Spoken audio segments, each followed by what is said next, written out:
ইস, জায়গাটা এমন ফাঁকা জানলে কলকাতা থেকে কাউকে তুলে আনতাম। কাকগুলো কিছুতেই তোকে ছাড়বে না দেখছি। তন্ত্র সাধনাতে পঞ্চমুণ্ডির আসন বলে একটা কথা আছে শুনেছি। আয় আয়, নদীতে স্নানে যাব, আমাকে দেখবি না? নমস্কার বন্ধুরা, আমরা আবারও চলে এসেছি আখ্যানের মাধ্যমে একটি নতুন গল্প আপনাদের সামনে তুলে ধরতে। গল্পটির নাম কাক বাবার বামা। গল্পটি নেওয়া হয়েছে হিমাদ্রি কিশোর দাশগুপ্তর লেখা মৃত্যুর গন্ধ মিষ্টি এই গল্পের বইটি থেকে। এই বইটি পত্রভারতী প্রকাশনী দ্বারা সদ্য সংকলিত। হিমাদ্রি কিশোর দাশগুপ্ত, জন্ম 17 মে 1973, কলকাতা বিশ্ববিদ্যালয় থেকে ইতিহাসে এমএ করেন। ছোটদের জন্য বিভিন্ন প্রতিষ্ঠিত পত্রপত্রিকায় নিয়মিত লেখালেখি করেন। বড়দের জন্য লিখেছেন অনেক গল্প। গল্পের সূত্রধার আমি রিয়াঙ্কা, গল্প পরিচালনায় পৌলমী, গল্প পাঠে ও কাকবাবার ভূমিকায় রাজদীপ, রুস্তমের ভূমিকায় মৃগাঙ্ক, পুলকের ভূমিকায় ও ম্যানেজারের ভূমিকায় অর্ণব এবং বামার ভূমিকায় জ্যোতির্ময়ী। আশা করি আপনাদের আমাদের এই প্রচেষ্টা ভালো লাগবে। গল্প শুনে আপনাদের মতামত অবশ্যই কমেন্ট বক্সে জানাবেন। কেমন? শুরু হচ্ছে কাক বাবার বামা। রিসর্টের লনে দাঁড়িয়ে দূরে গাছে ঘেরা একটা জায়গা দেখিয়ে রুস্তম জানতে চাইল, ওই উঁচু জায়গাটাতে দেখার মতো কি কিছু আছে? রিসর্টের ম্যানেজার স্থানীয় লোক। সে জবাব দিল, ওই জায়গাটার আড়ালে একটা ছোট নদী আছে, সেটা দেখে আসতে পারেন। তাছাড়া এখানে দেখার মতো কিছু নাই। আপনাদের মতো কলকাতা থেকে যারা এখানে আসেন তারা সাধারণত রেস্ট নিতেই আসেন। পুলক কথাটা শুনে মৃদু আফসোসের ভঙ্গিতে বলল। যা, কিছুই তবে দেখার নেই। পুলকের কথা শুনে ম্যানেজার লোকটা মৃদু চুপ করে থেকে একটু যেন ইতস্তত করে বলল, ওই জঙ্গলের মধ্যে কাক বাবার ঘর আছে। যারা সাধু সন্তে বিশ্বাস করেন তারা কেউ কেউ দেখা কইরা আসতে পারেন তার সঙ্গে। তবে গেলে বেলা থাকতেই যাবেন। সাধু বাবা সন্ধে নামলে আর কুড়েতে থাকেন না, নদীর পাড়ে চলে গিয়ে ধ্যানস্থ হন। সাধু সন্তের ওপর আস্থা বা বিশ্বাস রুস্তম বা পুলকের মধ্যে নেই। তবে ম্যানেজার লোকটার কথা শুনে রুস্তম হেসে ফেলে বলল, কাক বাবা, বেশ অদ্ভুত নাম তো। আচ্ছা, এমন নাম কেন? লোকটা জবাব দিল, সাধু বাবার পোষা 4টে দাঁড় কাক আছে। ওরা সাধু বাবার কথা শোনে। সাধু বাবার কাকবিদ্যা জানা আছে, ভূত ভবিষ্যৎ সব বলে দিতে পারেন। আর তার ওই দাঁড় কাকগুলির জন্যই লোকে তাকে কাক বাবা বলে। কাক বাবা প্রেত সিদ্ধ সাধু। সাধু বাবা কাক পোষে?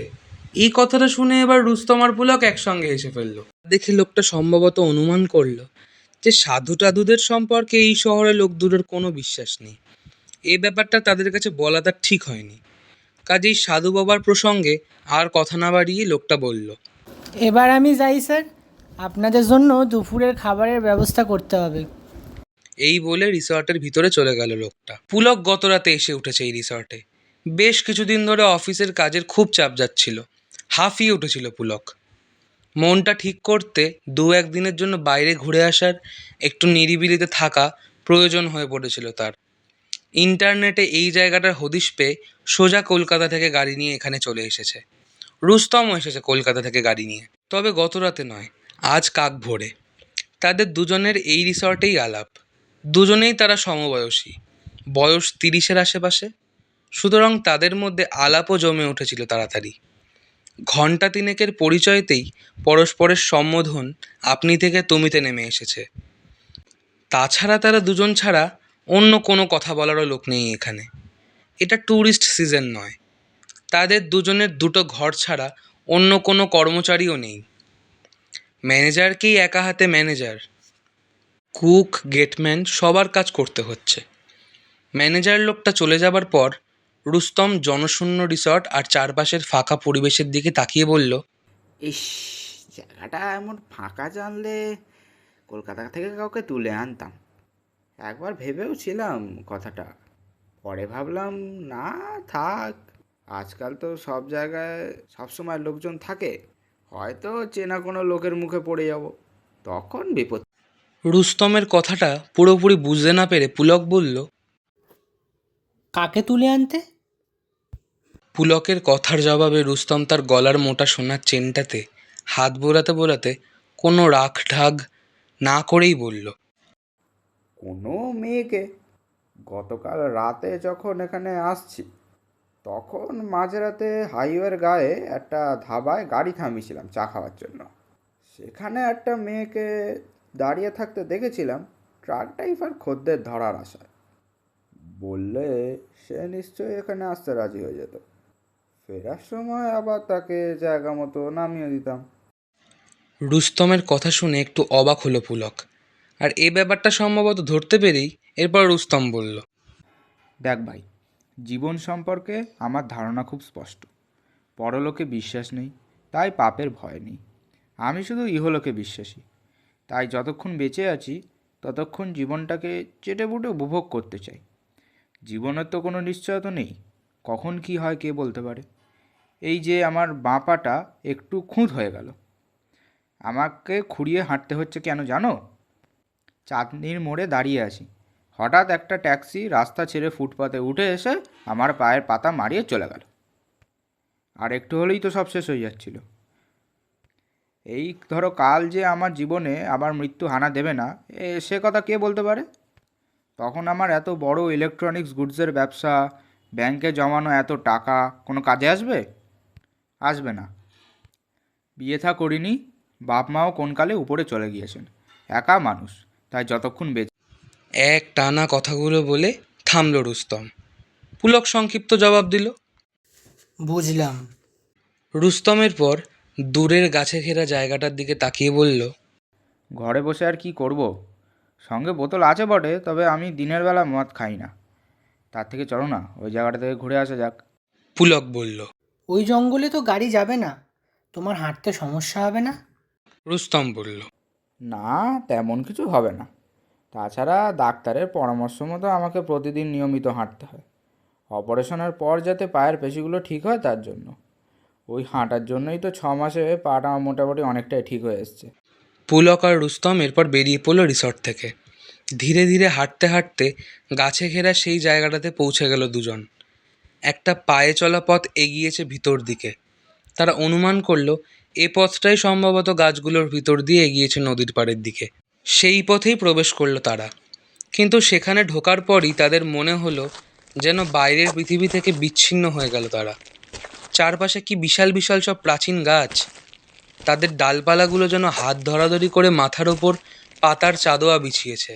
যদিও বেলা 10টা বেজে গিয়েছে, তবুও সেই প্রখর রৌদ্র মাথার উপরের আচ্ছাদন ভেদ করে জায়গাটাতে তেমনভাবে প্রবেশ করতে পারছে না। ছায়া ঘেরা শীতল পরিবেশ চারপাশে, নানা রকম গাছ, আম, জাম, শিমুল, বট, অশ্বত্থ। হাঁটতে হাঁটতে হঠাৎ একটা বট গাছের মাথার দিকে আঙুল তুলে দেখিয়ে রুস্তম বলল, ওই দেখো। পুলক দেখল সেই গাছটা থেকে বিশাল বিশাল বাদুড় ঝুলছে। কলকাতায় চিড়িয়াখানার একটা গাছ থেকে বাদুড় ঝুলতে দেখা যায়। আরও বেশ কয়েকটা জায়গাতে এর আগে বাদুড় ঝুলতে দেখেছে সে, কিন্তু এত বড় বাদুড় সে আগে কোনোদিনও দেখেনি। চারপাশে কেমন যেন গা ছমছমে পরিবেশ। কিছু গাছের ফোকলা গুড়িগুলোকে ঠিক মানুষের মুখের মতন দেখতে, ঠিক যেন বিশাল হা করে দাঁড়িয়ে আছে কেউ। চারপাশে তাকাতে তাকাতে পুলক হেসে বলল, তন্ত্রমন্ত্র সাধনার একেবারে আদর্শ জায়গা বলে মনে হচ্ছে। রুস্তম হেসে বলল, হুম, ঠিকই বলেছ। আসলে সাধু সন্ন্যাসীরা শ্মশান বা এইসব নির্জন স্থানে ডেরা বাঁধে সাধারণ মানুষকে স্নান মাহাত্ম্য দ্বারা প্রভাবিত করার জন্য। বেশ কিছুটা পথ এগোবার পরই মাথার উপরের গাছের চাদোয়া হঠাৎ ফিকে হয়ে গেল। বনের মধ্যে বেশ কিছুটা ফাঁকা জায়গা। তারপর আবার পথ এগিয়েছে উল্টো দিকের গাছের দঙ্গলের ভিতর দিয়ে। তবে সেই ফাঁকা জায়গার একপাশে দাঁড়িয়ে আছে দরমার বেড়া আর মাথায় শনের চাল দেওয়া একটা কুঁড়ে ঘর। তার কাঠের দরজার পাল্লাটা খোলা। ঘরের লাগোয়া একটা বেদি মতো জায়গা আছে, সেখানে একটা ত্রিশূল পোতা। ঘরটা চোখে পড়তেই থমকে দাঁড়িয়ে পড়ল তারা। তবে কোনো সাধু বাবা বা কাকটাক চোখে পড়ল না তাদের। ঘরটার দিকে তাকিয়ে রুস্তম বলল, নিশ্চয়ই এটা সেই কাক বাবার ডেরা। চলো একবার লোকটাকে দেখা যাক। মনে হয় লোকটা ঘরের ভেতরে আছে। কথা শুনে পুলক মৃদু বিস্মিতভাবে বলল। তুমি ওর কাছ থেকে ভূত ভবিষ্যৎ জানতে চাও নাকি? রুস্তম বলল। ধুস, নিছক কৌতূহল।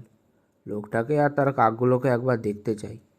আর যদি ওর কাছে গাঁজা পাওয়া যায় তবে কলকাতায় দুটান দেবো। কলেজ লাইফে সিগারেটে ভরে খেতাম, বহুদিন খাই। কুঁড়ে ঘরটার দিকে এগোলো তারা। ঘরটার কাছে পৌঁছে আরও একবার ঘরের সামনে একপাশে ত্রিশূল পোতা বেদিটার দিকে তাকিয়ে থমকে দাঁড়িয়ে পড়ল দুজন। মাটির তৈরি বেদিটার উপর ত্রিশূলটার সামনে বেশ কয়েকটা নরকরটি আর শুকনো জবা ফুল ছড়ানো। সিঁদুরেরও চিহ্ন আছে জায়গাটাতে। ভালো করে সেদিকে তাকিয়ে পুলক চাপা স্বরে বলল। 5টা খুলি আছে দেখছি। তন্ত্র সাধনাতে পঞ্চমুণ্ডির আসন বলে একটা কথা আছে শুনেছি, যেখানে বসে সব সাধনা করা হয়। এটা সাধু বাবার সাধনাস্থল বলেই মনে হচ্ছে। এরপর কয়েক পা হেঁটে সেই কুঁড়ের খোলা দরজার সামনে গিয়ে দাঁড়ালো তারা। পুলক একটা জিনিস খেয়াল করলো। ঘরের দরজা আর তার চারপাশের মাটিতে সাদা রঙের পাখির বিষটা ছড়িয়ে আছে। কাকের বিষটা কিনা কে জানে। মুহূর্তখানেক খোলা দরজার সামনে দাঁড়ালো তারা। ঘরের ভিতর থেকে কোনো শব্দ আসছে না। তারপর একটু ইতস্তত করে তারা উকি দিল ঘরের ভিতর। দরজার উল্টো দিকে একটা জানলা দিয়ে আলো ঢুকছে ঘরের ভিতরে। স্পষ্ট দেখা যাচ্ছে ভিতরটা। একপাশে একটা খাটিয়ার উপর খড়ের বিছানা, মেঝেতে রাখা মাটির হাঁড়ি, সরা, টুকিটাকি কিছু বাসনপত্র। তবে সেই সাধু নেই ঘরের মধ্যে। কুঁড়ের ভিতরে চারপাশে তাকাতে তাকাতে তাদের চোখ হঠাৎই থেমে গেল ঘরের এক কোণে। সেখানে দরমার দেওয়ালে ঠেস দিয়ে মাটিতে বসানো আছে একটা নরকঙ্কাল। মাথায় তার সিঁদুর লেপা, গায়ে লাল পাড় সাদা শাড়ি জড়ানো। হয়তো বা কোনো নারীর কঙ্কালই হবে। সাধু বাবার সাধনার কাজে লাগে হয়তো কঙ্কালটা। ঘরের ভিতর কাউকে দেখতে না পেয়ে রুস্তম মৃদু আশাহতভাবে বলল। লোকটা বোধহয় অন্য কোথাও গিয়েছে। ফেরার সময় একবার দেখবো ওর দেখা পাওয়া যায় কি না। চলো একবার নদীর দিক থেকে ঘুরে আসা যাক। সাধুর ঘর ছেড়ে আবার গাছপালার ফাঁক গলে এগোলো তারা। কিছু সময়ের মধ্যে তারা সত্যি পৌঁছে গেল নদীর পাড়ে। একটা শীর্ণকায় নদী তীর তীর করে বয়ে চলেছে। এপাশে তার গায়ে ভাট থানকুনি আর ধুতুরার ঝোপঝাড়। নদীর ওপারে আবার বড় বড় গাছের জঙ্গল। সূর্যের আলোতে চিকচিক করছে নদীর জল। কোথাও কোনো শব্দ নেই। জল থেকে কিছুটা তফাতে একটা জায়গা বেছে নিয়ে তারা দুজন বসলো। রুস্তম সিগারেট ধরালো। নানা ধরনের কথাবার্তা চলতে থাকলো দুজনের মধ্যে। বেশ অনেকটা সময় গল্প করতে করতে কেটে গেল। সূর্য প্রায় মাথার উপর। এক সময় গরম লাগতে শুরু করলো দেখে পুলক বলল। চলো রিসর্টে ফেরা যাক। উঠে দাঁড়ালো তারা দুজন। আর সঙ্গে সঙ্গে কিছুটা তফাতে কর্কশভাবে একদল কাক ডাকতে শুরু করলো। মৃদু চমকে উঠে সেদিকে তাকাতেই একটা দৃশ্য চোখে পড়ল তাদের। কিছুটা তফাতে একটা ঝোপের আড়ালে একখণ্ড ফাঁকা জমি ঢালু হয়ে নদীতে নেমে গিয়েছে। সেখানে কোমর জলে দাঁড়িয়ে স্নান করছে একজন যুবতী মেয়ে। আর পাড়টাতে তার সামনে রয়েছে 4টে দাঁড়কাক। মাঝে ঝোপের আড়াল থাকায় কেউ কাউকে খেয়াল করেনি। এখন পুলকরা উঠে দাঁড়াতেই তাদের দেখতে পেয়ে সম্ভবত চিৎকার করছে কাকগুলো। হ্যাঁ, তাদের দিকে তাকিয়েই চিৎকার করছে কাকগুলো। আর এরপর সেই স্নানরত যুবতীও ফিরে তাকালো পুলকদের দিকে। বেশ অস্বস্তি বোধ করলো পুলক। কে জানে, যুবতী হয়তো ভাবছে যে তারা এই আড়াল থেকে এতক্ষণ তার স্নান দেখছিল। তাদের দেখার পরই দুহাতে জল সরাতে সরাতে পাড়ে উঠে দাঁড়ালো সেই মেয়েটা। পরনে একটাই শাড়ি তার। জলে ভিজে সাদা রঙের শাড়িটা একদম লেপ্টে গেছে মেয়েটার শরীরের সঙ্গে। পূর্ণ যৌবনার দেহের প্রতিটা অঙ্গ। বিভাজিকা খাজ প্রকট হয়ে উঠেছে সূর্যের আলোতে। মেয়েটা পাড়ে উঠে আরও একবার ভালো করে তাকালো দুই যুবকের দিকে। কোনো লজ্জাবোধ নয়, আবছা একটা হাসি যেন ফুটে উঠল মেয়েটার ঠোঁটের কোণে। নদীতট থেকে ধীর পায়ে সে এগোলো জঙ্গলের দিকে। আর কাকগুলো মাটির উপর দিয়ে লাফাতে লাফাতে মেয়েটাকে অনুসরণ করে জঙ্গলের ভিতর অদৃশ্য হয়ে গেল। রুস্তম মন্তব্য করল। সাধু বাবার কাক বলে মনে হচ্ছে। মেয়েটাও ওখানে থাকে নাকি? নদীর পাড় ছেড়ে এরপর তারাও ফেরার পথ ধরল। গাছের রাজ্যের ভিতর ঢুকে কিছুটা এগিয়েই তারা আবার দেখতে পেল সেই মেয়েটাকে। যে পথ ধরে তারা এগোচ্ছে সে পথ ধরেই তাদের কিছুটা আগে আগে চলেছে মেয়েটা। উন্মুক্ত পিঠে মাথার চুল থেকে জল চুইয়ে পড়ছে। ভেজা শাড়ি লেপটা আছে তার ছন্দবদ্ধ শরীরে, আর কাকগুলোও একইভাবে লাফাতে লাফাতে তার পিছন পিছন চলছে। মেয়েটার পিছন পিছন হাঁটতে হাঁটতে তারা একসময় সাধুর ঘরের কাছাকাছি পৌঁছে গেল। যুবতী আগে তার দ্বারকাকের দল নিয়ে প্রবেশ করলো ফাঁকা জমিটাতে। এবার আর একজনকে দেখতে পেল তারা, জটাজুটোধারী একটা লোক, পরনে রক্তাম্বর, লুঙ্গির মতো করে পরা, উন্মুক্ত বক্ষ আর বাহুতে রুদ্রাক্ষের মালা জড়ানো। কাক বাবা। মেয়েটা তার কাছাকাছি পৌঁছতেই সাধু তার উদ্দেশ্যে হেসে বলে উঠলেন, কাকগুলো কিছুতেই তোকে ছাড়বে না দেখছি। এ কথার জবাবে মেয়েটা কি যেন একটা বলল, তা ঠিক শুনতে পেল না তারা দুজন। আর এরপর তারা গাছের আড়াল থেকে প্রবেশ করলো ফাঁকা জমিটার মধ্যে। সাধুও এবার দেখতে পেয়ে গেলেন দুজনকে। তাদের উদ্দেশ্যে তিনি প্রশ্ন করলেন, তোমরা কারা? মেয়েটাও এবার ফিরে তাকালো তাদের দিকে। পুলকরা এগিয়ে গিয়ে দাঁড়ালো কাকবাবার সামনে। তার কিছুটা তফাতে দাঁড়িয়ে আছে সেই মেয়েটা। রুস্তম জবাব দিল, আমরা এখানে বেড়াতে এসেছি। সাধু বাবা আবার প্রশ্ন করলেন, কলকাতা থেকে?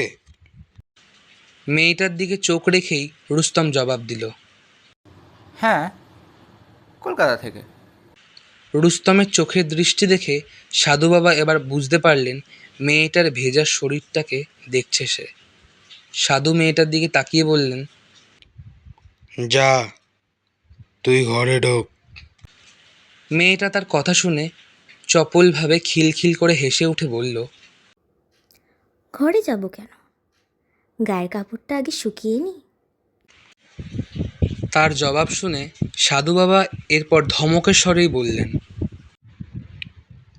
তোকে ঘরে যেতে বলেছি, ঘরে যা, কথা বাড়াস না। এবার তার কথা শুনে মেয়েটা তার উদ্দেশ্যে কপট রাগ দেখিয়ে প্রথমে বলল, এখানে থাকলে কি হতো? তোমার খালি সন্দেহ। ঠিক আছে, যাচ্ছি। কিন্তু একটু পর আবার আমাকে নদীর পাড়ে জল আনতে যেতে হবে। এই বলে মেয়েটা স্পষ্টই রুস্তম আর পুলকের উদ্দেশ্যে একটা চোখের ইশারা ছুড়ে দিয়ে হাসতে হাসতে সাধু বাবাকে পাশ কাটিয়ে এগিয়ে গেল কুড়ে ঘরটার দিকে। দ্বারকাকগুলো তার পিছনে লাফাতে লাফাতে এগোলো। মেয়েটা ঘরে ঢুকে যেতেই কাক চারটেও লাফিয়ে ঘরের নিচু ছাদের উপর বসলো। মেয়েটা যতক্ষণ না ঘরের ভিতরে গিয়ে ঢুকলো ততক্ষণ তাদের দুজনের মধ্যে সাধু বাবাও চেয়েছিলেন সেই দিকে। তারপর পুলকদের দিকে তাকিয়ে মেয়েটাকে দেখে পুলকরা বিস্মিত হয়েছে অনুমান করেই হয়তো বললেন, মেয়েটা আমার বামাশ্রী, আমার সাধনা সঙ্গিনী। তন্ত্র সাধকদের সাধনা সঙ্গিনী থাকে বলে শুনেছে পুলক, কিন্তু মেয়েটাকে তার বামাশ্রী বলায় একটু অবাকই হলো তারা। সাধুর বয়স অন্তত 70 হবে, আর মেয়েটার বয়স মেরে কেটে 20-22। কাকবাবা এরপর পুলকদের উদ্দেশ্যে বললেন, তোমাদের কিছু জানার আছে? রুস্তম বলল, না, তেমন কিছু নয়, তবে একজনের মুখে শুনলাম ওই দাঁড়কাকগুলো আপনার পোষা। আপনার কথা শুনে। মৃদু চুপ করে থেকে কাকবাবা প্রথমে জবাব দিলেন, হ্যাঁ, তা বলতে পারো, তবে ওরা আমার থেকে আমার বামারই বেশি অনুগত। রুস্তম আর পুলক এরপর ফেরার জন্য পা বাড়াতে যাচ্ছিল, কিন্তু ঠিক সেই সময় সাধু বাবা বলে উঠলেন, ঠিক আছে, তোমরা এবার যাও, আর একটা কথা শুনে যাও। কথাটা শুনে থমকে দাঁড়িয়ে পড়ে রুস্তম বলল, কি বলুন? স্থির দৃষ্টিতে তার দিকে তাকিয়ে কাকবাবা বললেন, পরশ্রীর দিকে নজর দেওয়া কিন্তু পাপ, ক্ষতি হয় তাতে। রুস্তম সাধু বাবার কথায় খুব একটা গুরুত্ব দিল না। সে এগোলো ফেরার জন্য। পুলক তাকে অনুসরণ করল। বনপথ ধরে কিছুটা চলার পর রুস্তম মুখ খুলল। সে বলল, সাধু বাবার কাকশাস্ত্রটা জানা আছে কিনা জানি না, তবে মনে হয় কোকশাস্ত্রটা ভালোই জানা আছে। নইলে বুড়ো বয়সে অমন যুবতী মেয়েকে নিজের কাছে ধরে রাখতে পারে? তবে ব্যাপারটা তো ভয়ও আছে তার। নারীদের মতিগতি তো সাধুরাও বুঝতে পারে না। সেজন্যই ফেরার সময় এই সাবধান বাণীটা শোনালো। পুলক হাসল রুস্তমের কথা শুনে। একসময় জঙ্গলের বাইরে বেরিয়ে এলো তারা। বেশ কিছুটা দূরে তাদের রিসর্ট দেখা যাচ্ছে, কিন্তু রিসর্টের দিকে কিছুটা এগোবার পরই হঠাৎ রুস্তম থমকে দাঁড়িয়ে বলল, তুমি রিসর্টে ফিরে যাও, আমি একটা কাজ সেরে আসি। পুলক জানতে চাইল। কোথায় যাবে?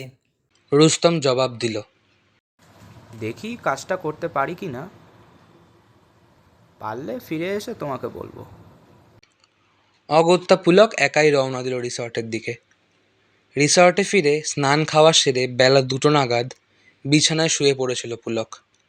রুস্তম তখনও ফেরেনি। সন্ধ্যা 7টা নাগাদ ম্যানেজারের ডাকে ঘুম ভাঙল। তার চা নিয়ে এসেছে সে। পুলক তার কাছে জানতে চাইল। রুস্তমবাবু ফিরেছেন? লোকটা বলল, হ্যাঁ বাবু, বেলা 3টে নাগাদ ফিরেছেন। খাওয়া দাওয়া সেরে ঘরে ঢোকার সময় বলেছেন রাতে খাবার দেওয়ার আগে যেন তাকে ডাকা না হয়। গত রাতে ঘুমানো হয়নি তার, গাড়ি চালিয়ে এসেছেন, তাই লম্বা ঘুম দেবেন। বাইরে যাবার তেমন কোনো দরকার নেই, তাই সন্ধ্যা থেকে রাত পুরো সময়টা তার নিজের ঘরেই কাটিয়ে দিল পুলক। রাত 8:30 নাগাদ ম্যানেজার আবার এলো রাতের খাবার নিয়ে। পুলক তাকে আবার প্রশ্ন করল। আপনার অন্য গেস্টের ঘুম ভাঙলো? ম্যানেজার জবাব দিল, জানি না স্যার, তার ঘরের দরজা ভেতর থেকে বন্ধ। আপনাকে খাবার দিতে এলাম, এবার তার ঘরে যাব। এই কথা বলার পর লোকটা বলল, আজ রাতে আমি রিসর্টে থাকবো না স্যার, স্ত্রী অসুস্থ হয়ে পড়েছে, রাতে বাড়ি থাকতে হবে। সকাল 6টার মধ্যে আমি আবার রিসর্টে চলে আসব। পুলক জানতে চাইল। তাতে আমাদের কোনো অসুবিধা হবে না তো? লোকটা বলল, না, এখানে চোর ডাকাত ছিনতাইবাজদের কোনো উপদ্রব নাই। তবে তবে কি? জানতে চাইল পুলক। তার প্রশ্ন শুনে লোকটা একটু ইতস্তত করে বলল, রাতে রিসর্ট ছেড়ে ওই জঙ্গলের দিকটাতে যাবেন না। আপনারা শহরের লোক, জানি এসব ব্যাপারে আপনাদের বিশ্বাস নাই। তবে রাতে কাকবাবার ডেরায় যাবেন না, ওখানে পঞ্চমুণ্ডী আসন আছে। রাতে জায়গাটা ভালো নয়। পুলক লোকটার কথা শুনে হাসল। খাবার রেখে চলে গেল লোকটা। আরও ঘন্টাখানেক পর রাতের খাবার খেলো পুলক। খেতে খেতেই পুলক শুনতে পেল ম্যানেজারের মোটর সাইকেলের শব্দ। রিসর্ট ছেড়ে বাইরে বেরিয়ে গেল। খাওয়া সেরে শোবার আগে একটু পায়চারি করার পর পুলকের মনে হলো রুস্তম তো আর ফিরে এসে দেখা করলো না, একবার তার সঙ্গে দেখা করার দরকার। এই কথা ভেবে পুলক তার সঙ্গে দেখা করার জন্য ঘরের বাইরে বেরোতে যাচ্ছিল। ঠিক সেই সময় রুস্তম নিজেই তার ঘরে এসে ঢুকলো। পুলকের উদ্দেশ্যে সে হেসে বলল, আজকে রাতটা জাগতে হবে, তাই সারাদিন ঘুমিয়ে নিলাম। শেষ পর্যন্ত যে কাজে গিয়েছিলাম সে কাজটা হয়েছে। পুলক জানতে চাইল। কি কাজ? রুস্তম হেসে বলল, মেয়েটাকে রাজি করিয়ে ফেলেছি, মানে কাকবাবার বামাকে।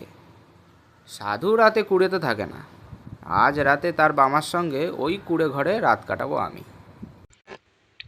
তার কথা শুনে পুলক আবার বলল। তাকে রাজি করালে কিভাবে? রুস্তম বলল, তোমাকে রিসর্টে পাঠিয়ে গাছের আড়ালে নদীর পাড়ে বসেছিলাম ঘাপটি মেরে। মেয়েটা জল নিতে আসতেই তাকে গিয়ে ধরলাম।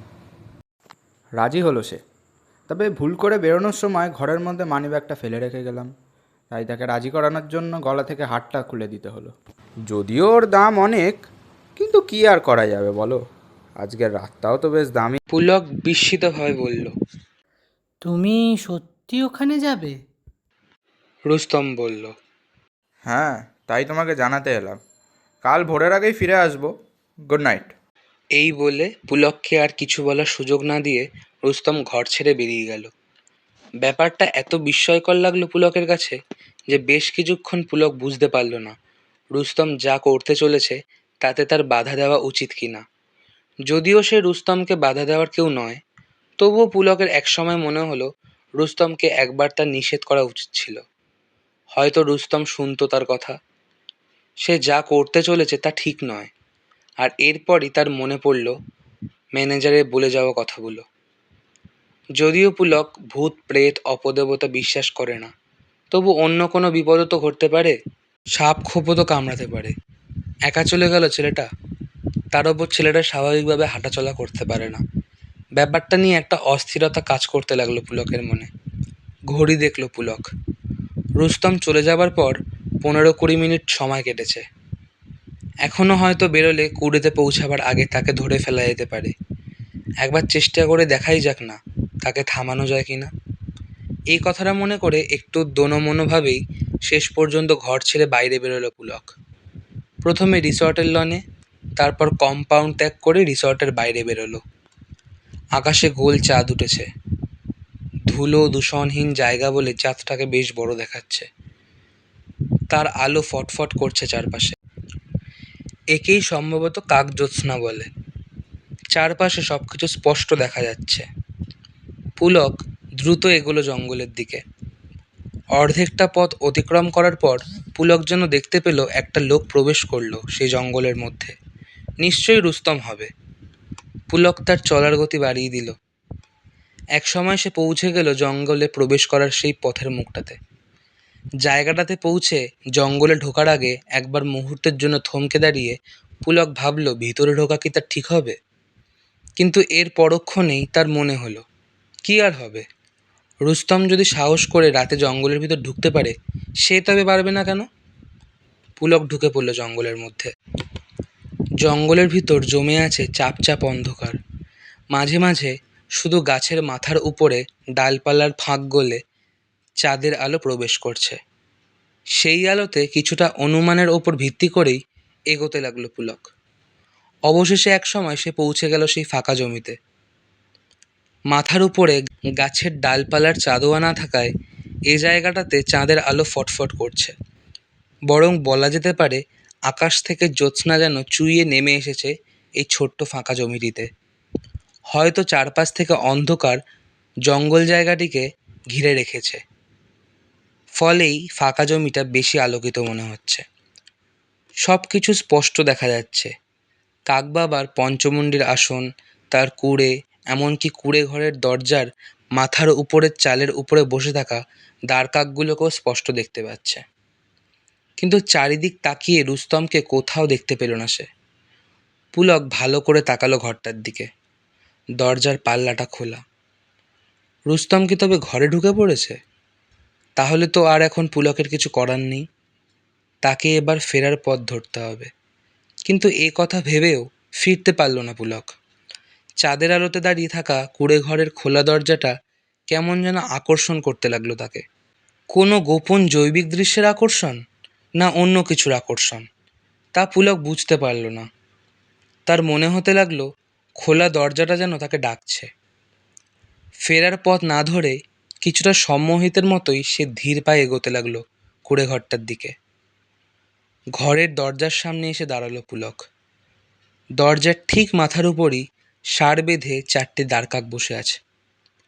ঠিক যেন পাথর বা মাটির তৈরি মূর্তি তারা। একদম নড়ছে না। তাদের কালো পালক আর ঠোঁটগুলো চকচক করছে জ্যোৎস্নায়। দরজার সামনে দাঁড়িয়ে ঘরের ভিতর অস্পষ্ট খসখস শব্দ শুনতে পেল পুলক। এক অদ্ভুত অজানা আকর্ষণ পুলককে যেন বাধ্য করলো ঘরের ভিতর উঁকি দিতে। দরজার সামনে দাঁড়িয়ে গলা বাড়িয়ে ঘরের ভিতরে তাকালো সে। উল্টো দিকের একটা জানলা দিয়ে চাঁদের আলো প্রবেশ করছে ঘরে। সেই আলোতে পুলক দেখতে পেল ঘরের মধ্যে খড়ের বিছানার উপর মিলনরত তাদের দুজনকে। সে দৃশ্যের দিকে মুহূর্তখানেক তাকিয়ে সম্বিত ফিরল পুলকের। না, এ দৃশ্য দেখা উচিত হচ্ছে না। দরজার পাশ থেকে সরে আসতে গেল পুলক। ঠিক সেই সময় যেন হাত লেগে দরজার পাল্লাটা ক্যাচ ক্যাচ শব্দ করে উঠল, আর সেই শব্দ শুনেই যেন মিলনরত অবস্থায় দরজার দিকে মুখ ফেরালো সেই নারী। চাঁদের আলো এসে পড়েছে তার মুখে। সেই মুখের দিকে তাকিয়ে হিম হয়ে গেল পুলকের শরীর। এ কি দৃশ্য দেখছে সে! আর এর পর মুহূর্তেই ভয়ার্থ চিৎকার করে উঠল রুস্তম। সে যেন চেষ্টা করলো বিছানা থেকে নামার জন্য, কিন্তু পারল না। নারী আলিঙ্গন করে রেখেছে তাকে, আর তার চিৎকারের সঙ্গে সঙ্গেই মাথার উপর চালে বসে থাকা কাকগুলো রাত্রের নিস্তবতা ভঙ্গ করে বিকট স্বরে ডাকতে শুরু করলো। কেমন যেন এক কর্কশ উল্লাসধ্বনি তাদের ডাকে, যেন এমন কোনো মুহূর্তের অপেক্ষায় এতক্ষণ নিশ্চুপভাবে অপেক্ষা করছিল তারা। মুহূর্তের মধ্যে কেমন যেন এক ভয়ঙ্কর পরিবেশ তৈরি হলো কুঁড়ে ঘরের বাইরে ভিতরে। পুলক কোনো রকমে নিজেকে সামলে নিয়ে দরজাটা ছেড়ে ছুটতে শুরু করলো। তার পিছনে ঘরের ভিতর থেকে ভেসে আসতে লাগলো বামার কণ্ঠের খিলখিল হাসি আর চালের উপর থেকে দ্বারকাকগুলোর উল্লাসধ্বনি। ঘরে ফিরে বাকি রাতটা জেগেই কাটিয়ে দিল পুলক। মাঝে মাঝেই তার চোখের সামনে ভেসে উঠছিল কাকসাধুর ঘরের ভিতর দেখা সেই দৃশ্যটা। সঙ্গে সঙ্গে আতঙ্কে হিম হয়ে যাচ্ছিল তার শরীর। এক সময় ভোরের আলো ফুটতে শুরু করলো। আলো অনেক সময় ভয়কে মুছে ফেলে। ধীরে ধীরে ধাতস্থ হতে শুরু করলো পুলক। বেলা 8টা নাগাদ চা আর ব্রেকফাস্ট নিয়ে ঘরে ঢুকলো ম্যানেজার। সে হেসে প্রশ্ন করলো, তাতে কোনো অসুবিধা হয় নাই তো স্যার? গত রাতের ঘটনাটা তাকে জানানো সমীচীন মনে করল না পুলক।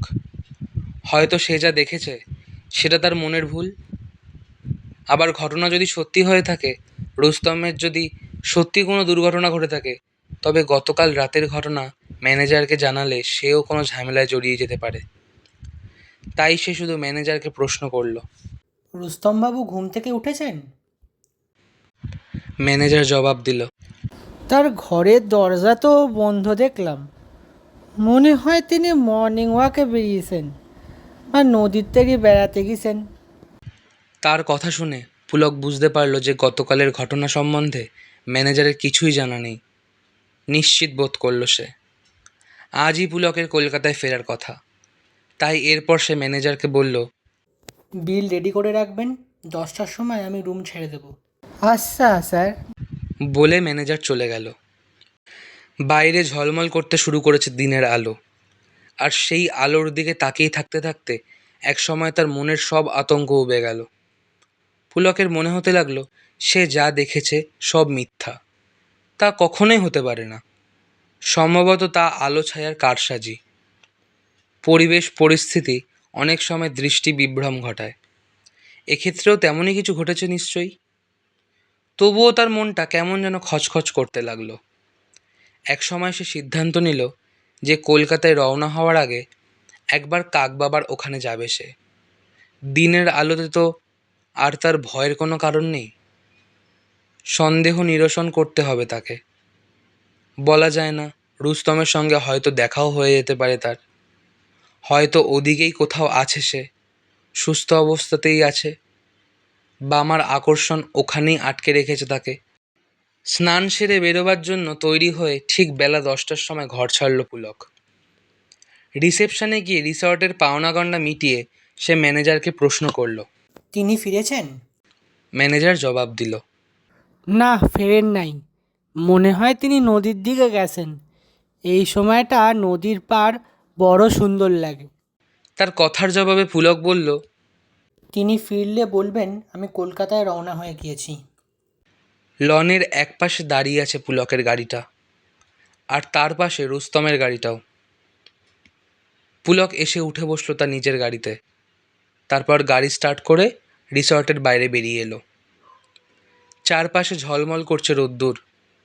কোথাও কোনো মলিনতার চিহ্ন নেই। গাড়িটা নিয়ে সোজা এসে দাঁড়ালো বনে ঢোকার সুড়ি পথের মুখটাতে। তারপর গাড়ি থেকে নেমে পায়ে হেঁটে প্রবেশ করলো জঙ্গলের ভিতর। জঙ্গল আজও একই রকম থমথমে, কিন্তু উত্তেজনা কাজ করলেও কোনো অপদেবতার ভয় কাজ করলো না পুলকের মনে। হয়তোবা দিনের আলোক মাহাত্ম্যের জন্যই। তার মনে হতে লাগলো গতরাতে সে যা দেখেছে সেটা নিছকই তার দৃষ্টি বিভ্রম। গাছের দঙ্গলের ভিতর দিয়ে চলতে চলতে একসময় সে উপস্থিত হলো সেই ফাঁকা জমিটিতে। মাথার উপর উন্মুক্ত আকাশ, সূর্যের আলো ছড়িয়ে আছে চারপাশে, কোথাও কোনো অন্ধকারের লেশমাত্র নেই। সাধু বাবার কুঁড়েটাও প্রকট আলোর মধ্যে দাঁড়িয়ে আছে, কিন্তু চারপাশে তাকিয়ে কাকবাবা, তার বামা কিংবা রুস্তম কাউকেই দেখতে পেল না পুলক। তবে কাকবাবার কাকগুলোকে দেখতে পেল। ফাঁকা জমির একপাশে রোদের মধ্যে জটলা করছে তারা। কাক চারটাকে দেখে মনে মনে হেসে ফেলল পুলক। গতকাল রাতে এই কাকগুলোর চিৎকারও পরিবেশটাকে আরও ভৌতিক করে তুলেছিল। নিশ্চয়ই পুলককে দেখে ভয় পেয়েই অমন চিৎকার করেছিল তারা। আর তাতে আরও বেশি ঘাবড়ে গিয়েছিল পুলক। কুঁড়ে ঘরের দরজাটা আগের মতোই খোলা। সাধু বাবা বা তার বামা কি ওই ঘরের মধ্যেই আছেন? বিশেষত সেই যুবতীকে যদি পুলক দেখতে পায়, তবে সে সম্পূর্ণভাবে নিশ্চিত হবে যে গতরাতে তার দেখা ভুল ছিল। কথাটা মনে করে কুঁড়ের দিকে এগোলো পুলক। ঘরের দরজার সামনে দাঁড়িয়ে শটান ঘরের ভিতর উকি দিল পুলক। দরজা জানলা দিয়ে ঢোকা বাইরের সূর্যালোকে ঘরের ভিতরটা আলোকিত। না, কাকবাবা, তার বামা বা রুস্তম কেউই ঘরে নেই। তবে সেই কঙ্কালটাকে দেখতে পেল পুলক। সেটা অবশ্য গতকালের সকালের মতো ঘরের কোণে রাখা নেই। লাল পাড় সাদা শাড়ি জড়ানো কঙ্কালটা বেড়ার দেওয়ালে হেলান দিয়ে খড়ের বিছানার উপর বসানো আছে। ভালো করে তার দিকে তাকাতেই একটা অদ্ভুত ব্যাপার খেয়াল করল পুলক। কঙ্কালটার গলা থেকে ঝুলছে একটা সোনার হার, রুস্তমের গলার সোনার হারটা। সেটা দেখে পুলক মৃদু বিস্মিত হলেও মনকে এই বলে প্রবোধ দেওয়ার চেষ্টা করল যে সেই বামা নিশ্চয়ই তার গলার হারটা কঙ্কালের গলায় পরিয়ে দিয়ে গিয়েছে। এবার পুলককে ফিরতে হবে। কাউকেই কোথাও দেখতে পাচ্ছে না সে। কিন্তু দরজা ছেড়ে কয়েক পা এগোতেই পুলক দেখতে পেল নদীর দিকের একটা গাছের আড়াল থেকে বেরিয়ে এলেন সাধু বাবা। ফাঁকা জমিটার মাঝখানে মুখোমুখি হলো তারা দুজন। সাধু বাবা তাকে প্রশ্ন করলেন, তুমি এখানে এসেছো কেন? পুলক একটু ইতস্তত করে জবাব দিল, মানে গতকাল রাতে আমার সঙ্গে এখানে যে এসছিল সে এখানে আছে কি না দেখতে। তার কথা শুনে কিছুক্ষণ স্থির দৃষ্টিতে তার দিকে তাকিয়ে রইলেন কাকসাধু। তারপর যেন মৃদু আফসোসের স্বরে বললেন, আমি তোমার সঙ্গীকে সাবধান করেছিলাম, কিন্তু সে শুনল না। আমি রাতে নদীর ধারে থাকি। এখানে যা ঘটার ঘটল। আমি তার কামনা মেটাতে পারি না। আমার অবর্তমানে সে তার কামনা মেটালো।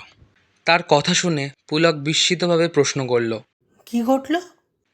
সাধু বাবা তার প্রশ্নের উত্তরে মুখে কিছু না বলে কিছুটা তফাতে মাটির দিকে আঙুল তুলে দেখালেন। তার অঙ্গুলি নির্দেশ অনুসরণ করে সেদিকে তাকালো পুলক। সেখানে মাটির উপর একটি দাঁড়কাক বসে তাকিয়ে আছে পুলকের দিকে। সেদিকে তাকিয়ে এরপর কাকবাবা স্পষ্টই দীর্ঘশ্বাস ছেড়ে বললেন, আমার কিছু করার নেই। প্রেত সঙ্গম করে প্রেতজনি প্রাপ্ত হলে মানুষ দ্বারকাকে পরিণত হয়। কাকের সংখ্যা আরও একটা বাড়ল, 4 থেকে 5 হলো। আসলে দ্বারকাকগুলো আমার নয়, বামার। ও আমার বামা বলে কাকগুলো আমারও কথা শোনে। সাধু বাবার কথা শেষ হওয়ার প্রায় সঙ্গে সঙ্গেই তার কুঁড়ের দিকে একটা শব্দ হলো। পুলক সেদিকে তাকিয়ে দেখল ঘরের বাইরে এসে দাঁড়ালো বামা। তার পরনে লাল পাড় সাদা শাড়ি, গলায় সূর্যের আলোতে ঝলমল করছে সোনার হার। তাকে দেখে চমকে উঠল পুলক। এইমাত্র তো ঘরটা দেখে এলো সে। ঘরে তো সেই কঙ্কালটা ছাড়া আর কেউ ছিল না। তার পরনেও ছিল একই শাড়ি, একই রকম সোনার হার। লাস্যময় ভঙ্গিতে দাঁড়িয়ে পুলক আর সাধু বাবার দিকে তাকিয়ে একবার সেই নারী আমোদে খিলখিল করে হাসল। তাকে দেখে 4টে কাক ডানা ঝাপটে উঠল। তাদের দিকে তাকিয়ে বামা প্রথমে বলল, আয় আয়, নদীতে স্নানে যাব, আমাকে দেখবি না? এই বলে সে এগোলো নদীর দিকে যাওয়ার জন্য। কিন্তু একটু এগিয়েই সে পিছু ফিরে দাঁড়ালো। পুলকের কিছুটা তফাতে পঞ্চম কাকটা তখনও চুপচাপ দাঁড়িয়ে আছে। তার উদ্দেশ্যে বামা হেসে বলল, আয় আয়, তুইও আয়। খোড়া বলে কষ্ট হচ্ছে বুঝি? অন্য 4টে কাক তখন পৌঁছে গিয়েছে তার কাছে। তার কথা শুনে পুলকের দিকে তাকিয়ে শেষ একটা শব্দ করল কাকটা। হয়তো সে পুলকের উদ্দেশ্যে বলল। চললাম। তারপর খোঁড়াতে খোঁড়াতে লাফাতে লাফাতে এগুলো সেই নারীর ডাকে। মুহূর্তের জন্য পুলকের চোখে ফুটে উঠল গতরাতের সেই দৃশ্য। রুস্তমকে আলিঙ্গন করে আছে এক নরকঙ্কাল, সাধু বাবার বামা। 5টা কাককে নিয়ে বামা অদৃশ্য হয়ে গেল নদীর দিকে গাছের আড়ালে। আর সঙ্গে সঙ্গেই পুলকও পা বাড়ালো দ্রুত সে জায়গা ত্যাগ করার জন্য। কে বলতে পারে সাধু বাবার বামা তাকেই নদীর পাড়ে টেনে নিয়ে যাবে না, দ্বারকাকের সংখ্যা একটা বাড়াবার জন্য? এখনই এই জায়গা ছেড়ে পালাতে হবে তাকে।